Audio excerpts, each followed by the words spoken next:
하루 4시간밖에 못 자고 다음날 피곤한 몸으로 출근했던 날 유난히 배가 더 나온 느낌 받아보신 적 있나요? 사실 잠을 제대로 못 자는 것만으로도 내장 지방이 11%나 증가할 수 있다는 연구 결과가 있습니다. 나이가 들수록 점점 불룩해지는 뱃살, 그 속엔 단순한 지방 덩어리가 아니라 건강을 위협하는 내장 지방이 숨어 있습니다. 오늘 영상에서는 잠 부족이 어떻게 내장 지방으로 이어지는지, 그리고 이를 막기 위한 가장 효과적인 실천법 3가지를 알려드립니다. 특히 40에서 60대 중년층에게 더 중요한 이유, 지금부터 함께 살펴보시죠. 오늘 영상 요약. 이 영상에서는 내장 지방이 왜 위험한지, 수면 부족이 왜 뱃살을 불러오는지, 그리고 일상에서 실천할 수 있는 내장 지방 관리 3법칙을 소개합니다. 1분 1초도 허투루 지나치지 마세요. 한의원에 와서 건강상담 받는 듯한 느낌으로 쉽고 실천 가능한 방법만 담았습니다. 안녕하세요. 일반인의 매일 건강입니다. 최근 거울을 볼 때마다 뱃살이 유난히 튀어나와 보이진 않으셨나요? 다이어트도 하고 있고 식단도 신경 쓰는데 왜 자꾸 배만 나올까? 이런 고민, 중년 이후라면 누구나 한 번쯤 해보셨을 겁니다. 이 뱃살, 단순히 보기 싫은 문제가 아닙니다. 속에 숨어있는 내장 지방이 문제의 핵심이죠. 오늘은 우리가 잘 모르고 지나쳤던 내장 지방의 정체와 이를 줄이기 위해 꼭 알아야 할 3가지 방법에 대해 말씀드리겠습니다. 1.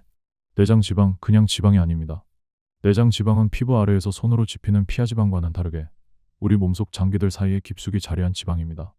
이 지방은 단순히 축적되는 데 그치지 않고 우리 몸에 다양한 문제를 일으키는 활성 조직이라는 점에서 더 위험합니다. 내장 지방은 염증 유발 물질을 분비하고 인슐린 저항성을 증가시키며 장기 기능을 교란시킵니다. 특히 간, 심장, 췌장 주변에 붙어 있으면서 대사 기능을 방해하고 고혈압, 이상지질혈증, 당뇨병, 심혈관 질환의 위험을 동시에 높이는 핵심 요소로 작용합니다. 40대 이후에는 호르몬의 변화와 함께 대사 기능이 점차 떨어지면서 내장 지방이 훨씬 쉽게 쌓이고 한번 쌓이면 잘 빠지지 않게 됩니다. 중년기 이후에 아무리 운동을 해도 뱃살이 좀처럼 줄지 않는 이유, 바로 이 내장 지방이 문제입니다. 또한 최근 연구에 따르면 내장 지방은 알츠하이머나 치매와도 연관성이 있는 것으로 밝혀졌습니다. 내장 지방이 많을수록 뇌의 인지기능 저하와 연관된 염증 지표가 높아진다는 보고도 있습니다. 단순히 체형의 문제를 넘어서 노후 건강과도 깊이 연결되어 있는 셈입니다. 궁금해하실 부분. 겉보기엔 날씬한데도 내장 지방이 많을 수 있나요? 네, 실제로 체중이 정상이라도 내장 지방이 높은 분들이 적지 않습니다. 이른바 마른 비만이라고 불리는 상태인데요. 외형상으론 말라 보이지만 복부 CT나 내장 지방 측정기에서 고위험군으로 나오는 경우가 많습니다. 특히 운동량이 부족하고 과도한 탄수화물 위주 식사를 하는 경우에 이런 현상이 잘 나타납니다. 2. 수면 부족이 뱃살을 부른다. 과학적으로 맞는 말입니다. 미국 메이오 클리닉 연구팀은 이 사실을 실험을 통해 아주 분명하게 밝혔습니다. 건강한 20에서 30대 성인 12명을 대상으로 처음에는 모두 9시간씩 충분히 잠을 자게 했고 이후 2그룹으로 나누어 2주 동안 수면 패턴을 달리했습니다. 한 그룹은 계속해서 9시간의 수면을 유지했고 다른 그룹은 단 4시간만 자도록 제한했습니다. 이후 2그룹 모두 3일 동안은 다시 충분한 수면을 취하도록 하면서 회복 과정을 관찰했는데요. 그 결과는 예상보다 훨씬 뚜렷했습니다. 수면이 제한된 그룹은 매일 평균 약 300칼로리를 더 먹었고 체중과 체지방, 특히 복부 내장 지방이 눈에 띄게 증가했습니다. 내장 지방은 2주 만에 무려 11%나 늘어난 것으로 나타났습니다. 즉, 잠을 충분히 못 자는 것만으로도 식욕이 늘고 뱃살이 불어날 수 있다는 이야기입니다. 궁금해하실 부분. 왜 잠을 못 자면 식욕이 증가할까요? 수면은 단순한 휴식이 아니라 몸속 호르몬의 균형을 조절하는 중요한 시간입니다. 우리가 자는 동안 렙틴이라는 포만감 호르몬이 분비되어 식욕을 조절하고 그렐린이라는 식욕 자극 호르몬은 억제됩니다. 하지만 수면이 부족해지면 이 균형이 무너집니다. 렙틴은 줄어들고 그렐린은 증가하면서 배고픔을 더 자주 느끼고 포만감은 쉽게 사라지게 됩니다. 결국 더 자주 먹고 더 많이 먹게 되는 거죠. 게다가 잠을 제대로 자지 못하면 스트레스 호르몬인 코르티솔 수치가 높아지는데 이 코르티솔은 지방을 뱃속 깊은 곳, 즉 내장 주변에 더 많이 저장하게 만드는 성질이 있습니다. 이러한 호르몬 변화는 단기간에도 눈에 띄는 영향을 줄 수 있고 장기적으로는 내장 지방을 고착화시키는 요인이 되기도 합니다. 특히 중년 이후 수면의 질이 떨어지기 쉬운 시기에는 이 변화가 더욱 두드러지게 나타납니다.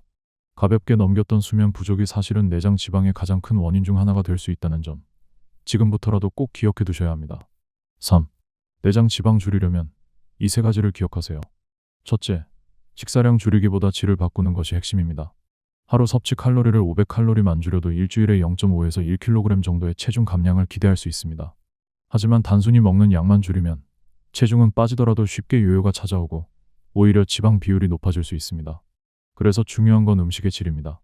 포화지방이나 트랜스지방처럼 체내 염증을 유발하고 내장 지방을 늘리는 성분은 줄이고 통곡물, 채소, 견과류, 단백질 위주의 식단으로 바꾸는 것이 효과적입니다. 예를 들어 흰쌀밥 대신 현미밥이나 귀리밥을, 흰빵 대신 통밀빵을, 튀긴 음식 대신 구이나 찐 요리로 바꾸는 것만으로도 변화는 시작됩니다.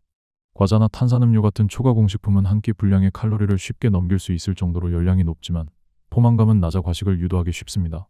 실제로 가공식품을 많이 섭취한 그룹이 그렇지 않은 그룹보다 체지방 증가 속도가 빠르다는 연구도 다수 발표되어 있습니다. 둘째, 운동을 따로 하지 않아도 된다는 말 반은 맞고 반은 틀립니다. 무조건 무리한 운동을 시작할 필요는 없지만 움직이지 않는 것이 문제입니다. 헬스장에 가지 않아도 괜찮습니다. 하루에 20분만 산책해도, 엘리베이터 대신 계단 몇 층만 올라가도 우리 몸은 내장 지방을 줄이기 위한 대사 반응을 시작합니다. 특히 오랜 시간 앉아서 생활하는 40에서 60대는 일부러라도 자주 일어나 몸을 움직이는 습관을 들이는 것이 필요합니다. 이런 생활 속 움직임은 인슐린 민감성을 높이고 좋은 콜레스테롤인 HDL 수치를 증가시키며 중성지방과 혈당을 낮추는 데에도 도움을 줍니다. 내장 지방 자체가 대사 증후군과 밀접하게 관련되어 있기 때문에 이러한 신체 활동은 단순한 체중 감량을 넘어서 건강 전반에 긍정적인 영향을 미칩니다. 셋째, 하체 근력 운동은 꼭 병행하셔야 합니다. 허벅지와 엉덩이 근육은 우리 몸 전체 근육의 70% 이상을 차지하고 이 부위를 활성화시키면 기초대사량이 올라가 내장 지방 연소가 더 활발해집니다. 단순한 유산소 운동만으로는 한계가 있는 내장 지방 감량에 큰 도움이 되며 근육량이 늘면 인슐린 저항성도 개선됩니다. 근육이 많아질수록 혈당 조절도 원활해지고 지방이 저장되는 것을 막아주는 효과도 함께 기대할 수 있습니다. 게다가 하체 근력 운동은 낙상 예방, 관절 안정성, 허리 통증 감소 등 중년기 이후 삶의 질에도 매우 중요한 역할을 합니다. 궁금해하실 부분, 걷는 것만으로도 효과가 있지 않나요? 맞습니다. 걷기만으로도 내장 지방 감량에 도움이 된다는 연구는 많습니다. 하지만 일정 시점 이후에는 정체기가 오기 쉬워 하체 근력 운동을 함께하는 것이 더 효과적입니다. 스쿼트, 런지, 계단 오르기 같은 운동은 특별한 장비가 없어도 집에서 충분히 가능하고 하루 10분씩만 시작해도 큰 변화가 나타날 수 있습니다. 특히 근력 운동을 주 2회 이상 꾸준히 병행한 그룹이 유산소 운동만 한 그룹보다 내장 지방 감량 폭이 컸다는 연구 결과도 있습니다. 중년기 이후에는 유산소 운동과 근력 운동을 균형 있게 구성하는 것이 가장 효율적이며 하루 30분의 운동이 내장 지방을 줄이는 데 중요한 분기점이 됩니다.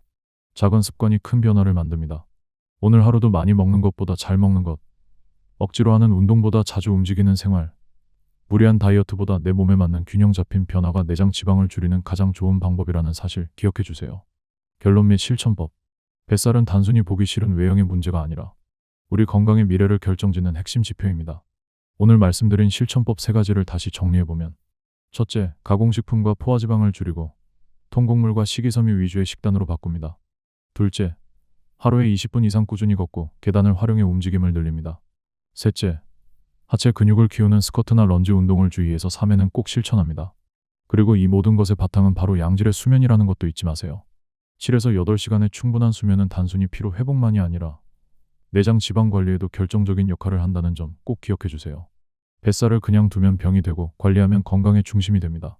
지금부터라도 오늘 영상에서 알려드린 실천법 하나씩만 시작해 보세요. 작은 변화가 큰 건강의 차이를 만들어낼 수 있습니다.